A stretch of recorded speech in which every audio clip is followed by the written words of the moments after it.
Muy bien, abran su Biblia por favor a 1 de Samuel capítulo 18. 1 de Samuel capítulo 18. Y hacemos una oración más. Padre Celestial, al abrir tu palabra, como siempre, necesitamos de tu Espíritu, Señor, para que nos revele de ella las cosas que tú quieres que sepamos esta noche.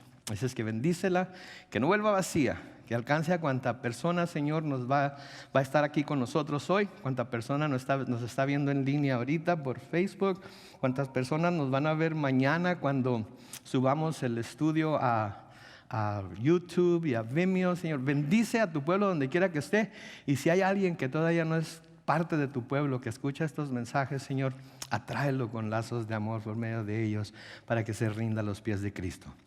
Señor, te encomendamos estas cosas en el nombre de Cristo Jesús. Y todos decimos amén. Muy bien, estamos viendo la relación tan cercana que había entre el rey Saúl y el futuro rey de Israel, David. Y cuando digo de la relación tan cercana que había, hablo porque la relación que había entre ellos era cercana, única y exclusivamente porque David vivía en el palacio del rey, y era el que tocaba la guitarra o tocaba el arpa o tocaba el instrumento que tocaba cuando aquel espíritu maligno llegaba y se posaba sobre Saúl y empezaba a llenarlo de esos malos sentimientos y de esas malas maneras de comportarse, ¿verdad? Pero en realidad la relación no era tan estrecha, porque hubiera una de parte de Saúl, cuando menos hubiera un amor por David. Saúl era de esos que piensan que debemos de mantener a nuestros amigos cerca de nosotros, pero a nuestros enemigos aún más cerca de nosotros, ¿verdad?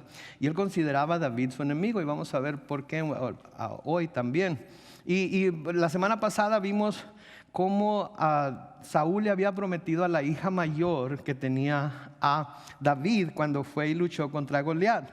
Pero también nos dimos cuenta que cuando ya era tiempo de darle la hija mayor a David como esposa, se la dio a otra persona, se la dio a otro hombre, ¿verdad? Y estuvimos viendo cómo Saúl, la única razón por la que pudo haber hecho eso era para provocar a David a que reaccionara de una manera negativa, provocar a David a que reaccionara de una manera vengativa quizás, y pudiera así Saúl tener una razón válida por la cual perseguir a David por querer matar a David. Y lo que estuvimos viendo fue que en realidad la lucha de David no era contra la persona de Saúl, era contra el espíritu maligno que había tomado posesión de su corazón y que estaba manifestando ese odio y esa ira y esa agresividad contra David. Y vimos que nuestras vidas también, nuestras batallas no son contra carne y sangre, ¿verdad? Sino contra principados y potestades y poderes que hay en el aire que nos atacan. Satanás usando a personas malvadas a veces en nuestra vida para tratar de hacernos reaccionar de una manera carnal, de una manera que no conviene a un hijo de Dios, ¿verdad? Y pudimos ver que en realidad tenemos que usar armas espirituales para luchar en esas batallas espirituales que vamos a tener. Y curiosamente es de lo que vamos a comenzar a hablar en el capítulo 6 de Efesios. Así es que me está gustando mucho cómo se entrelaza lo que estamos viendo en el libro de 1 de Samuel, en el capítulo 18, y lo que estamos viendo en el libro de Efesios también.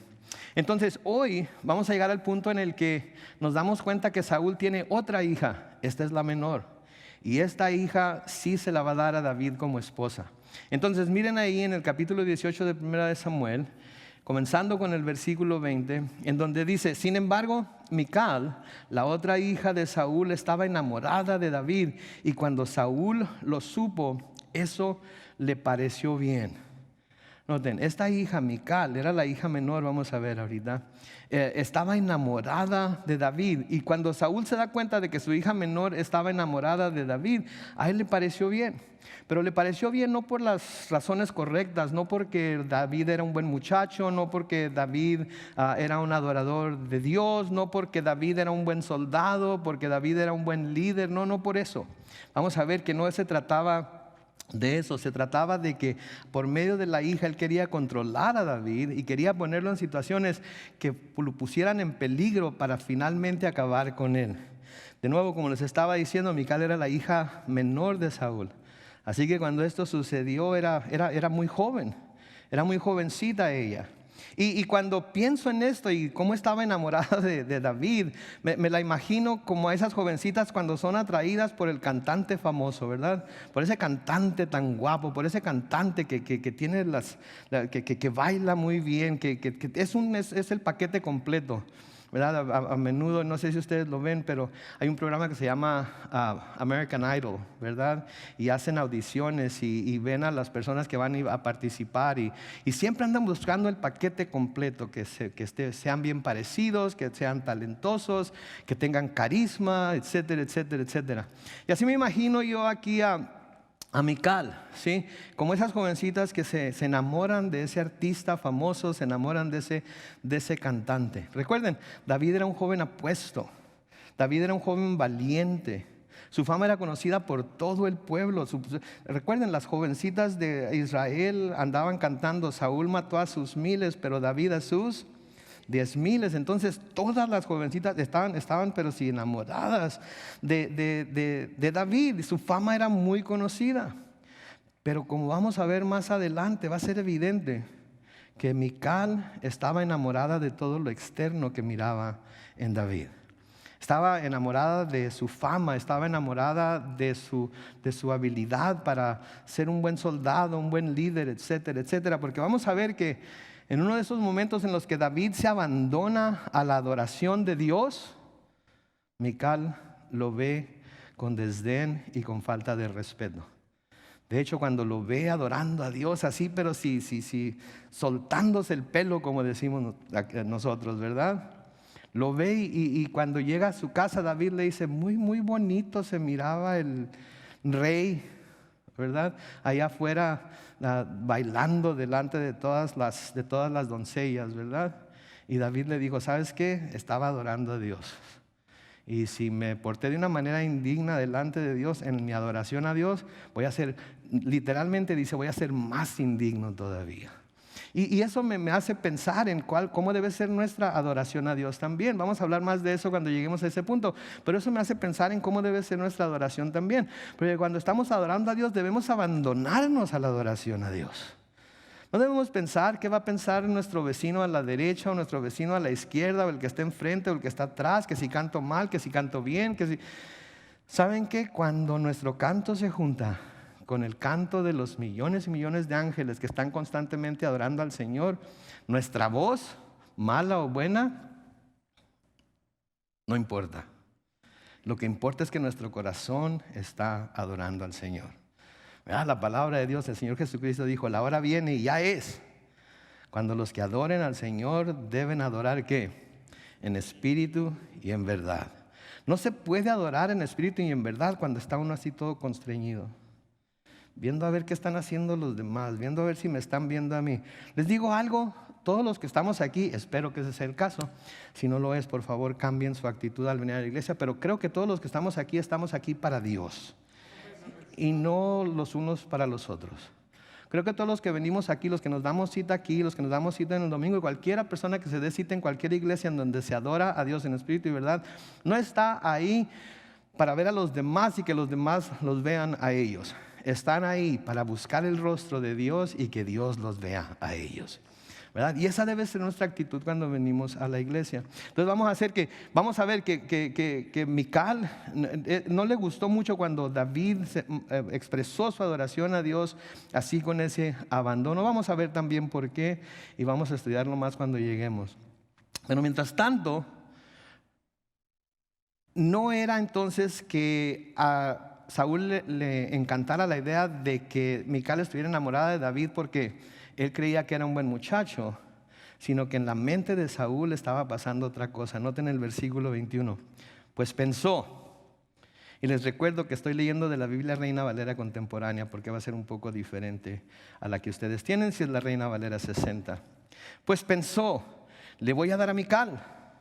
¿Pero con qué objetivo? Noten, para tenerlo bajo control, En otras palabras, entre más cerca lo tenga, como esposo de mi hija menor, ¿verdad? Más control voy a tener sobre él. Voy a poder saber qué está haciendo, voy a poder saber qué está tramando, voy a poder ver cómo se comporta y voy a poder de alguna manera anticipar cualquier movimiento, cualquier plan que pudiera hacer para derrocarme y para quitarme el trono. Cuando por la mente de David ni siquiera pasaba el ser rey o llegar a ser rey. Pero cuando la gente es insegura, cuando la gente tiene ese complejo de persecución, cuando la gente tiene y no me gusta usar la palabra espíritu, porque cuando uso la palabra espíritu me imagino que todo el mundo vuela a los espíritus, ¿verdad? Los fantasmas y todo eso, ¿no? Entonces cuando hablo de espíritu estoy hablando de una actitud, no de un espíritu, ¿verdad? Pero cuando tiene esa actitud de que tengo que cuidar lo mío, tengo que cuidar lo que he logrado, tengo que cuidar lo que se me ha dado, porque si no lo voy a perder, y si lo pierdo, entonces ¿qué voy a hacer? La gente tiende a hacer cosas que si no tuviera esa actitud, si no tuviera esa manera de pensar, no haría. Y creo que ese era el problema con Saúl aquí. Había desobedecido a Dios. Samuel ya le había dicho que el reino le iba a ser quitado. Nada más faltaba que llegara el día y que llegara la persona indicada. Y nosotros, porque conocemos la historia, sabemos que es David. Y nos dimos cuenta en uno de nuestros estudios pasados que Jonatán, el hijo de Saúl, también ya se había dado cuenta que era David. Pero el único que no estaba haciendo ningún esfuerzo, ni no estaba haciendo ningún movimiento y no estaba haciendo ningún plan para lograr obtener el trono, era David. Pero el que pensaba que lo estaba haciendo era Saúl. Y sin ninguna razón va a intentar de acabar con David para acabar con la amenaza, cuando David no es una amenaza para él. Al contrario, es uno de los siervos más fieles que tiene. Es uno de los soldados más fuertes que tiene, y uno de los soldados que está dispuesto a luchar por él en donde fuera, con quien fuera y como fuera. Pero a veces nos cortamos nosotros mismos el pie o la mano o lo que sea por andar dudando de todo mundo. ¿Y por qué me hablará tan bien? Algo quiere. ¿Y por qué me estará? Algo quiere. ¿Y por qué se me querrá estar tan cerca de mí? Porque quiere que... Dejemos esas cosas a Dios. Nosotros amemos a todo mundo. Nosotros seamos benévolos con todo mundo. Nosotros busquemos hacer el bien a todo mundo. Y si ellos tienen algo que están planeando hacer, algo que están planeando quitar, ¿saben qué? Cantamos hace rato: Dios dio, Dios quitó, sea el nombre de Dios bendito. Se lo dejamos a Él. Pero cuando nos andamos esforzando, cuando andamos tratando de hacer las cosas, ¿saben que nos cansamos? ¿No es cierto? ¿No se han dado cuenta que se cansa uno de andarse teniendo que defender de las acusaciones y de lo que se dice cuando no es cierto? Y nosotros sabemos que no es cierto, y si Dios sabe que no es cierto, con eso debe de ser suficiente para nosotros. Pero Saúl tenía que estar ahí. Pues pensó de nuevo el versículo 21, le voy a dar a Mical para tenerlo bajo control. Y luego noten, y para que los filisteos se ocupen de él.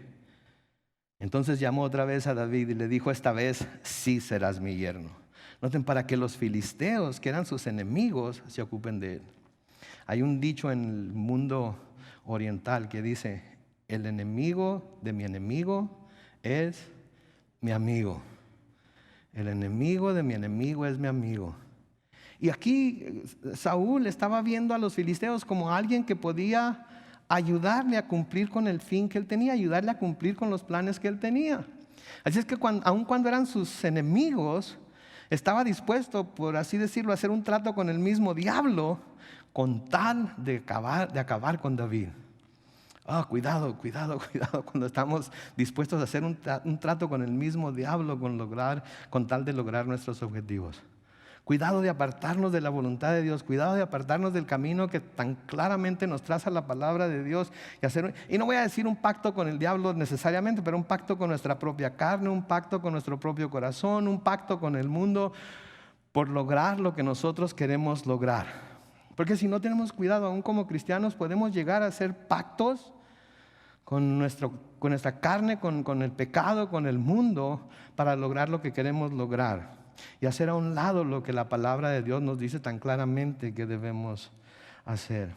Entonces noten, aquí dice, esta vez sí serás mi yerno.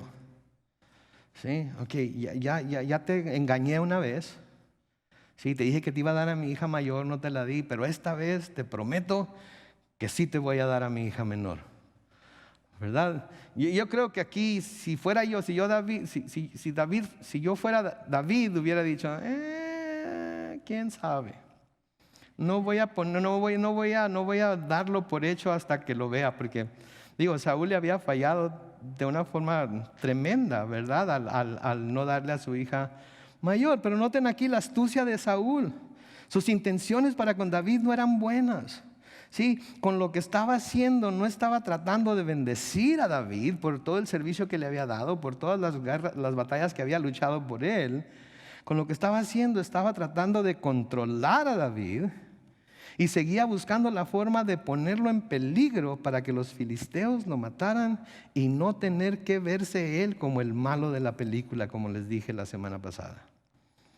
En su mente todavía estaba maquinando, en su mente, en su corazón todavía estaba haciendo planes de cómo se podría deshacer de David sin tener que ser él el que se manchara las manos con la sangre de David. ¿Sí? A eso se le llama astucia. A eso se le llama ser astuto, una persona astuta, una persona que sabe cuándo mentir, una persona que sabe cómo mentir, una persona que miente tan bien que lo que dice parece la mera verdad. ¿Conocen a alguien así? Sí, pastor, yo soy esa persona. No sé. Pero hay personas que son buenas para mentir, ¿verdad? ¿Saben qué? Les digo una cosa, debo confesar, yo era muy bueno para mentir. Mi mamá me decía, y me decía, no digo me decía porque ya haya muerto, sino que me decía porque ella vive en Mexicali y yo vivo acá, pero cuando vivía con él, me decía, ay Carlos Manuel, qué bárbaro. Pero ni se te nota que estás echándome mentiras. Porque así se es. Cuando es una persona astuta, cuando es una persona que usa la astucia para salirse con la suya, cueste lo que cueste. ¿Han oído el dicho, más vale pedir perdón que pedir permiso? Sí, hay mucha gente que está dispuesta, ¿sí?, a pedir perdón por alguna estupidez que hizo antes de pedir permiso o pedir consejo o pedir a alguien que lo dirija por el camino correcto. ¿No se imaginan cuánta gente está dispuesta a hacer su propia voluntad, aun cuando sepa que no está bien, aun cuando sepa que está mal y que no es lo que Dios dice en su palabra? Y si sale mal, si me agarran, si me cachan, si me sorprenden, aunque no creo que me van a sorprender porque yo soy muy bueno para que no me sorprenda nadie, ¿sí? Entonces pido perdón. De nuevo, esa no es una manera de vivir, ¿no creen? ¿Saben el castigo más grande para uno cuando es mentiroso? Y noten que estoy diciendo para uno porque quiero que sepan que su pastor en otro tiempo fue como cualquier otro hombre, pero que por la gracia de Cristo, por la sangre de Cristo, ahora soy otro hombre también. Porque si alguno está en Cristo, nueva criatura es, las cosas viejas pasaron, aquí todas son hechas nuevas. Lo creo de todo corazón, lo he experimentado en mi vida. Pero ¿saben cuál es el castigo más grande que un mentiroso puede sufrir? Que de tantas mentiras que dice, no se acuerda a quién le dijo qué, y luego ahí anda teniendo que hacer malabares. Y que si a esta le digo a lo mejor esta no fue la historia que le conté a ella, a lo mejor esta fue la historia que le conté a la otra o al otro, y si le digo, no acordarse, hasta que finalmente, como dicen, se les cae la casa, y lo único que pueden hacer es negar. Y aunque tengan ahí todas las evidencias contra ellos, aunque tengan ahí todo, lo único que negar, y sáquenlos de ahí. Sáquenlos de ahí.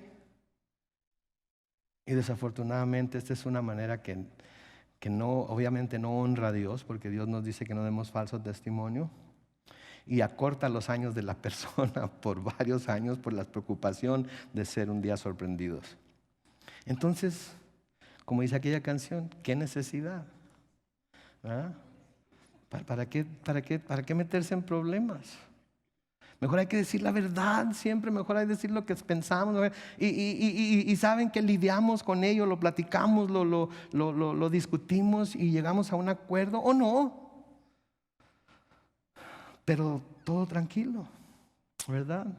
Entonces aquí Saúl estaba siendo muy astuto, muy astuto. ¿Saben quién se nos dice que también era muy astuto? El diablo, Satanás. En Génesis capítulo 3 y el versículo 1 se nos dice: la serpiente era el animal más astuto de todos los que Dios, el Señor, había creado. Y obviamente que no era la serpiente que anda ahí moviéndose en la arena o lo que fuera, haya tenido pies o no haya tenido pies antes. Hay muchos debates en cuanto a si la serpiente siempre ha sido como fue, o si era un dragón, o si era, vamos a llamarlo simplemente serpiente porque la Biblia dice que es serpiente, ¿ok? La serpiente era el animal más astuto de todos los que Dios, el Señor, había creado. Así que le dijo a la mujer: así que Dios les ha dicho a ustedes que no coman de ningún árbol del huerto. Noten cómo usa su astucia. Les dice algo que parece la verdad, porque habla de los árboles del huerto y de cuáles podían comer y cuáles no.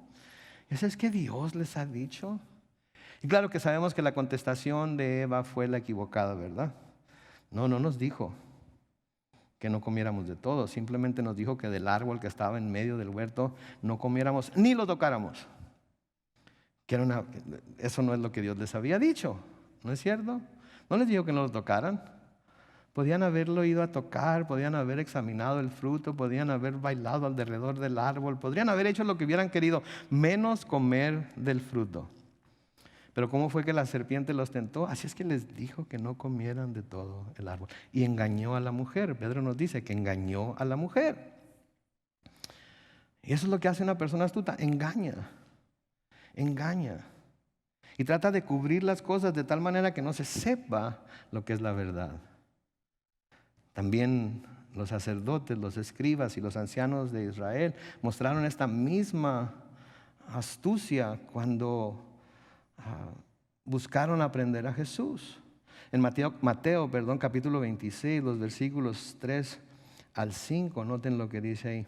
Entonces los principales sacerdotes, los escribas y los ancianos del pueblo se reunieron en el patio de Caifás, el sumo sacerdote, versículo 4, y se confabularon para aprender con engaños a Jesús y matarlo. Versículo 5, pero decían: que no sea durante la fiesta, para que no se alborote el pueblo. Eso es astucia. Eso es tener un plan con maña. Eso es hacer un plan para hacer algo malvado, pero cubriéndolo de tal forma de que la gente a su alrededor no se dé cuenta del verdadero propósito o de la verdadera acción que están queriendo tomar. ¿Sí? ¿Por qué te estás cambiando y perfumando tanto? ¿A dónde vas? O es que tenemos una junta de trabajo hoy con el mayordomo de mi departamento y vamos a hablar acerca de mi posible ascensión a su posición, porque él va a ser ascendido a la posición más alta que él.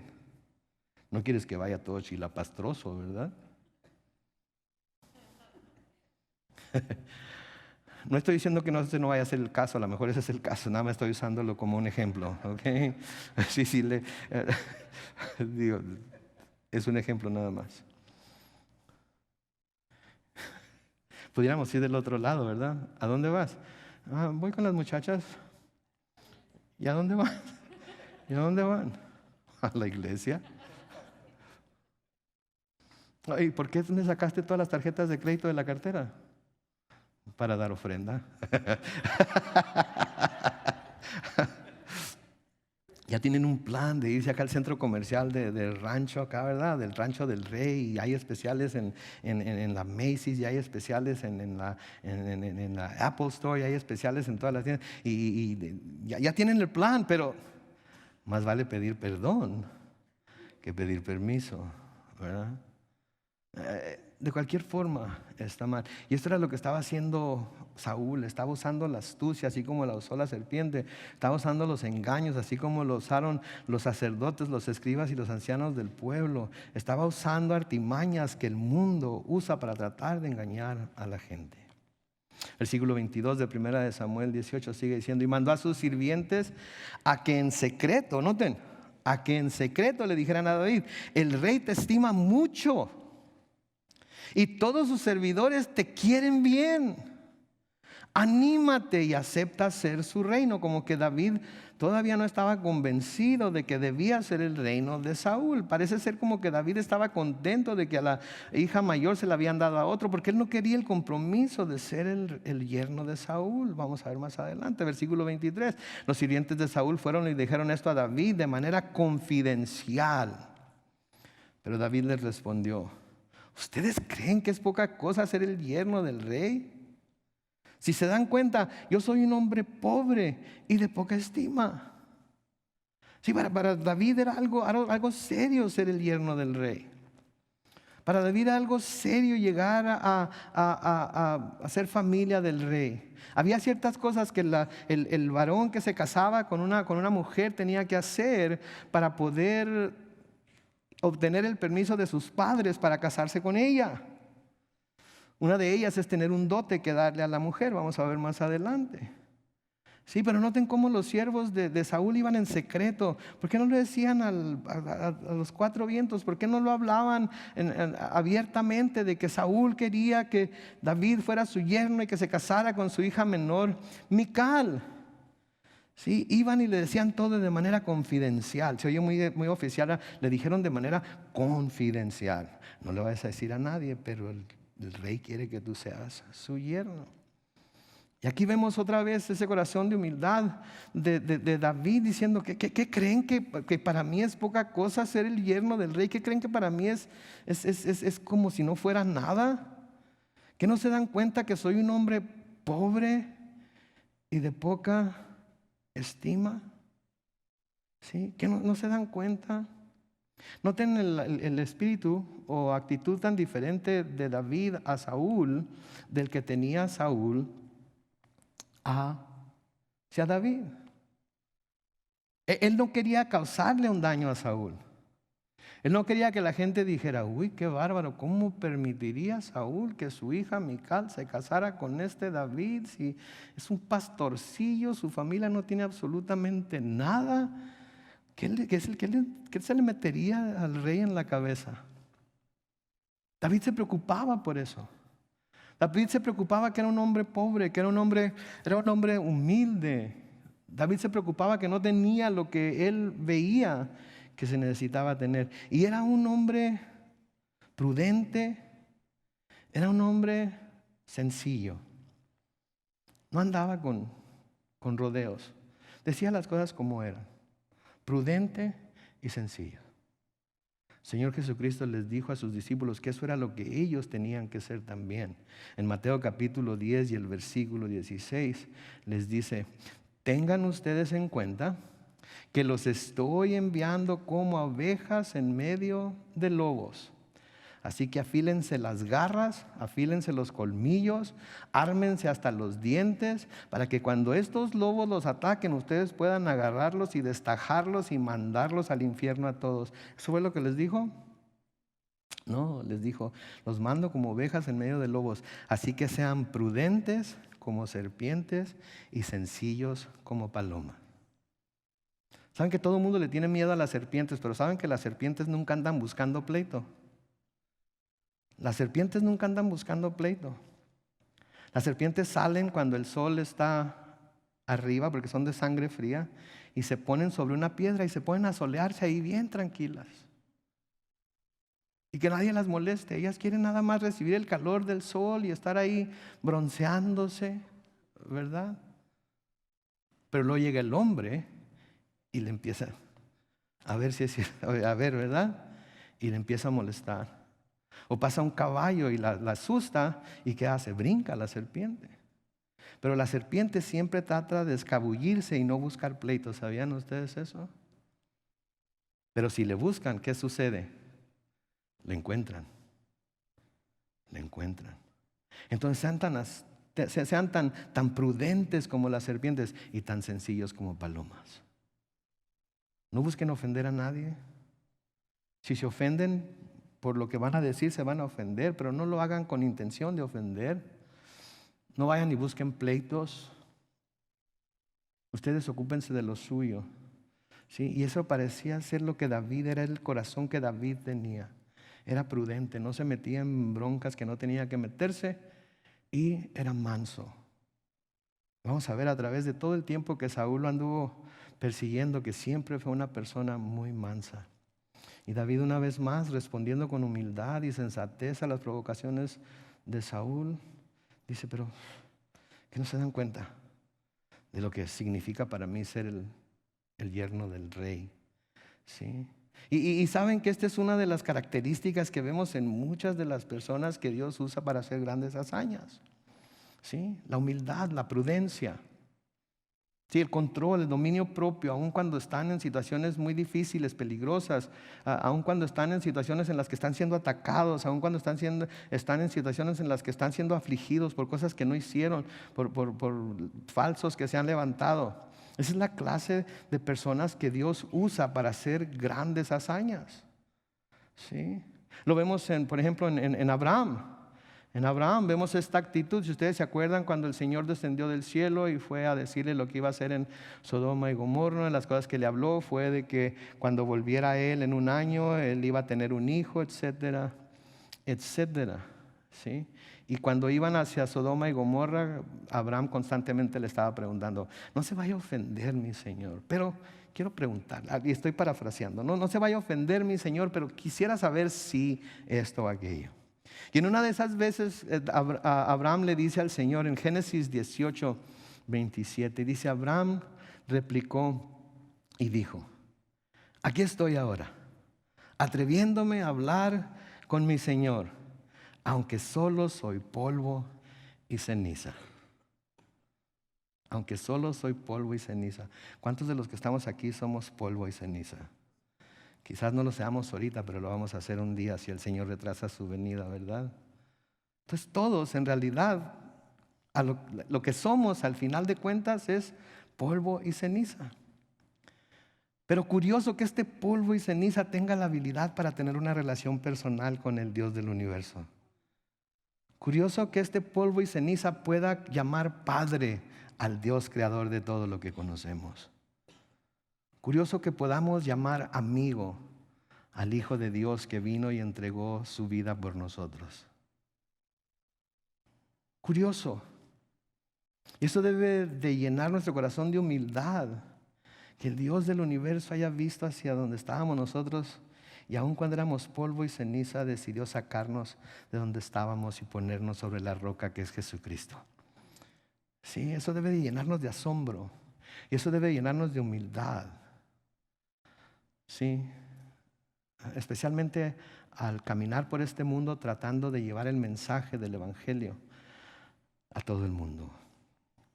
En Éxodo capítulo 3 y el versículo 11, cuando Dios está hablando a Moisés, Moisés le dice, pero Moisés le respondió a Dios, ¿y quién soy yo para ir ante Faraón y sacar de Egipto a los hijos de Israel? ¿Quién soy yo? No tengo nada especial. Es más, soy tartamudo, no puedo ni siquiera hablar correctamente. ¿Cómo me vas a mandar a ir a hablar con Faraón y librar a los hijos de Israel? ¿Y qué fue lo que Dios hizo? Lo quitó de cuidar las ovejas de su suegro y lo llevó a Egipto y lo puso ante el rey y le mandó a su hermano Aarón para que él fuera el profeta. Y hasta le dijo Dios a Moisés, tú vas a ser como si fuera yo. Okay. Échense ese trompo a la uña, ¿ok? Dios le dice a Moisés, tú vas a ser como si fueras yo. Tú vas a ser la parte de Dios. Y Aarón, tu hermano, va a ser la parte de tu profeta. Así es que tú dile a Aarón lo que quieres que Faraón escuche y él se lo va a decir. Pero primero tuvo que reconocer Moisés, ¿quién soy yo? ¿Quién soy yo? Pablo. Pablo les dice a los corintios en 1 Corintios capítulo 15 y el versículo 9, a decir verdad, les dice, yo soy el más pequeño de los apóstoles. Pablo,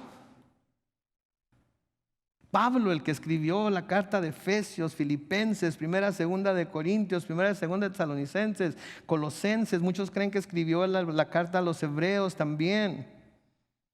Pablo, el que nosotros consideramos al más grande de los apóstoles. Pablo, el apóstol a los gentiles, el que predicó la gracia de Dios por medio de Jesucristo, aparte de la ley.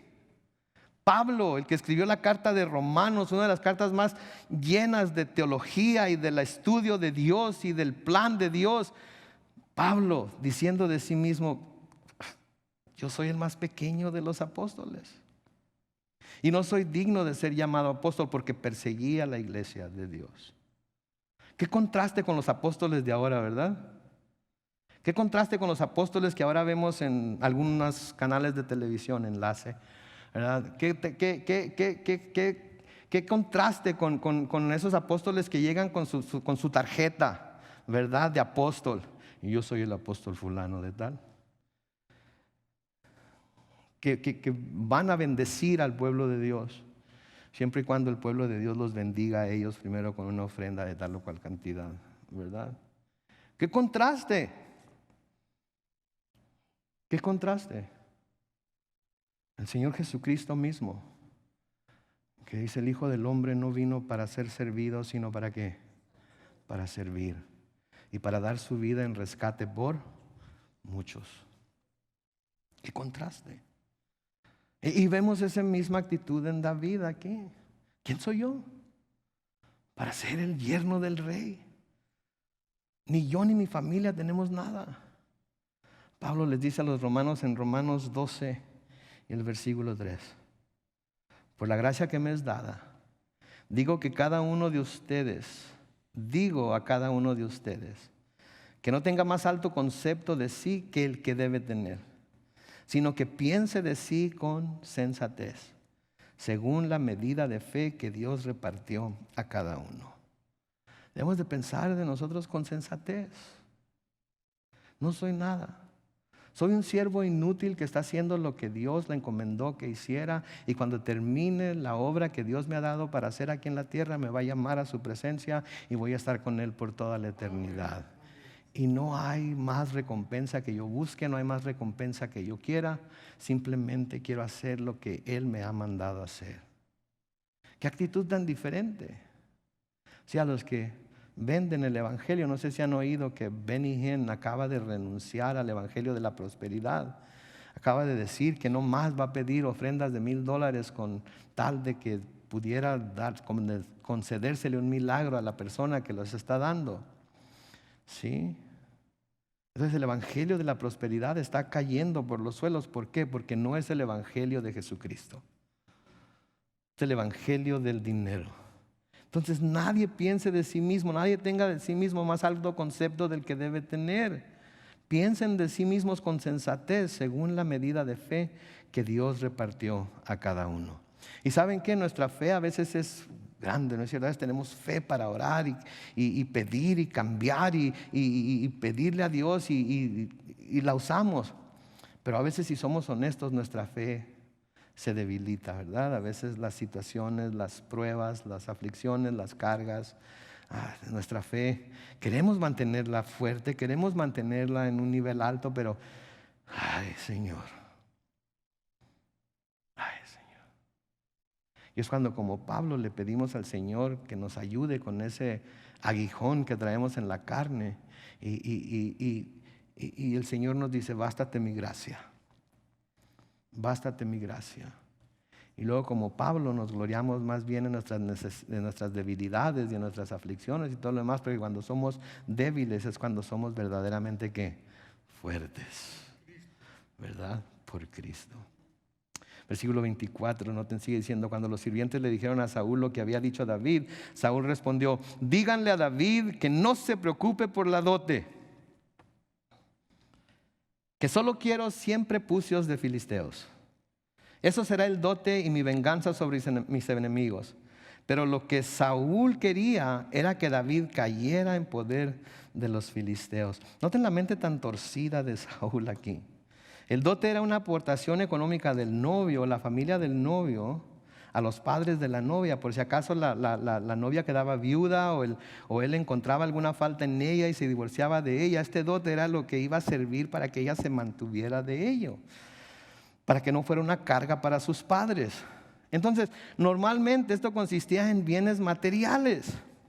Lo que Saúl está pidiendo aquí claramente está diseñado para que David fuera a buscar lo que le está pidiendo entre los filisteos y los filisteos lo mataran. Ahora no vamos a entrar en detalles porque hay compañía mixta, pero todos saben lo que es el prepucio, ¿verdad? Todos saben de lo que se trata. Si no saben, podemos platicar después. Si hay alguien, puede preguntarle a su esposo. Si su esposo no sabe, vengan los dos y platico con los dos, les digo a los dos. Pero noten por favor ¿cómo se le puede llamar a esto? La insensatez, la estupidez, ¿cómo se le llama a esto? ¿Verdad? Que como dote por su hija le pide 100 prepucios de filisteos. Imagínense lo que iba a tener que hacer David. Iba a tener que matarlos, ¿no es cierto? Porque no iba a llegar y ¿sabes qué? Necesito tu prepucio. Para las naciones alrededor de Israel la circuncisión era algo horrendo, era algo que no podían ni siquiera imaginarse, era algo que lo consideraban, ¿cómo es posible que hagan eso? ¿Sí? Y aquí está Saúl diciéndolo, ve y básicamente circuncida a 100 filisteos y tráeme sus prepucios y entonces esa va a ser mi dote. ¿Qué iba a hacer? Los iba a guardar en el banco para que si David se muere o algo, tuviera algo su hija para mantenerse. Digo, piensen en los... Sí, ríanse, porque es una babosada esto que está diciendo aquí Saúl. Sí. Versículo 26 dice, cuando los sirvientes del rey le comunicaron a David lo que Saúl pedía para hacerlo su yerno. Y esta es otra cosa que no entiendo. A David le pareció una buena idea y antes que el plazo se cumpliera, se preparó con su gente y fue, y noten, no mató a 100, fue y mató a 200 filisteos y luego llevó los prepucios y se los entregó al rey. Y entonces Saúl le dio por esposa a su hija Mical y David se convirtió en su yerno. Yo no lo entiendo, no pretendo entenderlo. Estas eran costumbres de aquel tiempo, cuando al enemigo se le tenía que tratar como tal y se trataba de derrotarlo. Si nos está presentando aquí una imagen de que los filisteos son el pecado, representan el pecado y David a Dios y la voluntad de Dios, etcétera, etcétera. Lo podemos usar como una ilustración de alguna manera así, pero es muy literal lo que se nos está diciendo aquí. No pretendo entenderlo del todo, solamente que esto era lo que se acostumbraba en aquel entonces y esto es lo que se debía hacer. En el Nuevo Testamento el Señor Jesucristo vino y trajo un Nuevo Testamento, una nueva manera de hacer las cosas, y cuando se nos habla de los enemigos se nos dice que debemos de qué hacer por ellos: orar por ellos, hacerles el bien. Si tienen hambre, darles de comer. Si tienen sed, darles de beber. Nos llama a derrotar al mal haciendo el bien. Así es que no vayan a querer ir y matar a 100 de sus enemigos, ¿verdad? Porque así dice el Antiguo Testamento que lo debemos hacer. Debemos verlo todo en contexto. Por eso es importante que conozcamos todo el consejo de Dios y que todo lo veamos en su contexto, para no convertir algo en un pretexto para hacer lo que nosotros queremos hacer, ¿verdad? Entonces es importante el contexto de todo ello, ¿verdad? Ahora, noten cómo David no hace lo que Saúl le pide, sino que va más allá de lo que se le pide. Y al estar meditando en todo esto, no pude dejar de pensar en lo que hemos estado tratando los últimos 2 domingos en el libro de Efesios, ¿de qué hablamos los últimos 2 domingos en el libro de Efesios? ¿De qué? De la sumisión. De la sumisión, de someternos los unos a los otros. Y cómo la palabra de Dios nos dice que nos sometamos los unos a los otros. Y de cómo debemos someternos a las autoridades que Dios pone sobre nosotros. Aun cuando las autoridades a veces no son las mejores autoridades. Y de cómo nos sometemos nosotros a las peticiones que a menudo nos hacen personas a las cuales se supone que debemos someternos. Sí, por ejemplo, a nuestro cónyuge, a nuestros padres, a nuestro patrón, a nuestros hijos, que es de lo que vamos a hablar el domingo que entra. ¿Cómo nos sometemos a ellos cuando nos hacen alguna petición que nosotros consideramos, estás loco, yo no voy a hacer eso, yo ni siquiera. ¿Cómo respondemos cuando nuestra esposa nos pide que le ayudemos con los trastes antes de irnos a acostar porque está cansada de lidiar con los chamacos todo el día? Y el esposo, ¿qué crees, que yo no vengo cansado de trabajar o qué? ¿Qué crees, que yo no me pasé 8, 9, 10 horas trabajando y quieres que me ponga a lavar trastes? Eso es trabajo de mujeres. O cuando el esposo le pide a la esposa, ¿sabes qué, mi amor? No vayas a gastar demasiado este mes porque tenemos este pago y aquel pago. Pero hay una especial en el Kohl's que no te das cuenta. No voy a tener otra oportunidad de comprar esos zapatos al precio que están ahorita si no los compro ya. Me estás pidiendo que haga algo que no puedo hacer. Estoy seguro que a nadie, su esposo, su esposa, sus hijos o sus papás le han pedido que haga algo como lo que Saúl le pidió a David que hiciera. Estoy completamente seguro. Pero para David no fue ningún problema cumplir con ello. Es curioso cómo para nosotros hacer cosas mucho menores que esas nos causa tantos problemas, ¿no es cierto? Tenemos tantos dilemas para hacerlo. Tenemos tanto dilema para someternos. Tenemos tanto dilema para hacer lo correcto, porque nosotros lo vemos como demasiado excesivo lo que se nos está pidiendo. ¿No es cierto? A veces nuestras esposas se pasan, ¿no es cierto? Digo, levantar la ropa sucia del baño. ¿En serio? Ponerla en de esa cosa de la ropa sucia. Cuídame a los niños mientras voy a la iglesia. Tú te vas a ir a la iglesia bien a gusto y me vas a dejar los chamacos a mí. Llévatelos. Otra vez vas a trabajar tarde, ¿verdad? En vez de venirte y ayudarme aquí, etcétera, etcétera, ¿verdad?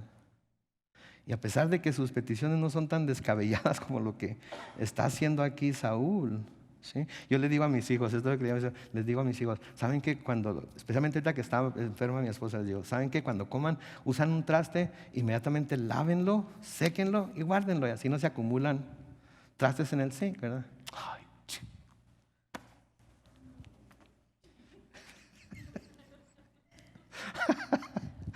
¿saben qué ¿Saben qué les digo yo? Les digo, ¿saben qué? No les estoy pidiendo que me den un riñón, ¿ok? No les estoy pidiendo que me den algo, les estoy pidiendo que laven sus platos, pero me duele. Como que le estamos pidiendo que nos den un riñón para poder seguir viviendo, ¿verdad? Entonces, muchas cosas que se nos piden que no son ni la mitad, no son ni un cuarto de lo increíble que es lo que Saúl está pidiendo a David, y nos quejamos. Y de nuevo, esa no es la actitud que debemos tener. Sí, Pedro escribe a la iglesia y le dice en 1 de Pedro capítulo 2 y el versículo 18, ustedes los criados, muéstrense respetuosos con sus amos, no solo con los buenos e indulgentes, sino también con los que son, ¿qué? Difíciles de sobrellevar. Ahora, aquí podemos decir, bueno, está hablando a los criados, a los esclavos que tenían amos entonces. Pero el Señor Jesucristo les dijo a sus discípulos que el que quisiera ser el primero entre ellos tenía que ser, ¿qué? El esclavo de todos. Y así dice literalmente, el esclavo de todos.